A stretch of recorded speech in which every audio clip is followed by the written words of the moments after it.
তো hello guys, finally Ronaldo আল নাসর ক্লাবে খেলতে চলেছে। হ্যামস্ট্রিংয়ের থেকে বিদায় নেওয়ার পরে আর বিশ্বকাপে মরক্কোর কাছে হারার পরে অ্যাকচুয়ালি যেরকম লাস্ট কয়েক মাস যাচ্ছিল তার উপর দিয়ে একটা ঝড় চলে যাচ্ছিল। আনফরচুনেটলি এরকম কন্ডিশনে যখন নিজের উপরে একটা নিজের এই এক্সপেকটেশন ছিল যে ইউরোপিয়ান ক্লাবে চ্যাম্পিয়ন্স লিগে সে খেলবে, বাট সেরকম কোনো ইউরোপিয়ান ক্লাবের তরফ থেকে কোনো কোনো অফার না আসায় শেষ পর্যন্ত আল নাসের সৌদি আরবের এই ক্লাবে রোনাল্ডো জয়েন করতে চলেছে। তো এখানে কিন্তু এটা বিশ্ব রেকর্ড করলো আজকের। এটা ছিল সব থেকে বেশি expensive player till now, but Ronaldo সেটাকে টপকে রোনাল্ডো এখন বর্তমানে এমবাপ্পের ডাবল স্যালারি পার্সন হয়ে যাবে।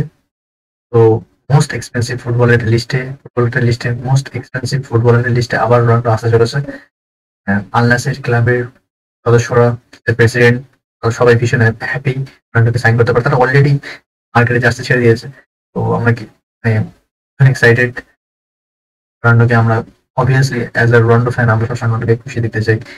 কয়েক মাস তারপর দেখে আপনারা এগিয়েছে তাকে ম্যাচের একটা বেঞ্চ করা হচ্ছে, যেখানে সেই প্রিমিয়ার লিগের একমাত্র সেই লাস্ট প্লেয়ার যে কিনা ব্যালেন্ডিয়ার জিতেছে। আর ম্যানচেস্টার ইউনাইটেডেরও তো তারপরে বিশ্বকাপে তাকে পরপর দুটো ম্যাচ এরকম ভাবে বেঞ্চ করা হয়। তো আম, কয়েকদিন ধরেই মানে আজ কয়েক মাস ধরেই ওর দিয়ে যা গিয়েছে আমরা ফ্যানেরা এটা দেখতে পাচ্ছি, আমরা সহ্য করতে পারছি না। সো আমরা তাকে ভীষণ খুশিতে দেখতে চাই। তো ফাইনালি আল নাসেরের এই ক্লাবে খেলবে। আর এটা শুধুমাত্র আমার মতে মনে হয় যে এটা অনেকে ভাবছে যে এটা কি একটা ডিল হলো বা এটা কি কন্ট্রিবিউশন করবে পুরো ওয়ার্ল্ড ফুটবলে। আমি মনে করি যে এশিয়ান ফুটবল যে জায়গায় অনেকটা পিছিয়ে রয়েছে, তো সেই জায়গায় রোনাল্ডোর এই যে অবদান, এটা মার্কেটিং দিক দিয়ে বলো আর ফুটবলের দিক দিয়ে বলো, এটা ভীষণ ভাবে এগিয়ে নিয়ে যাবে পরবর্তী আহ, সময়গুলোতে। অবশ্যই চোখে পড়বে। দেখা যাক কি হয়।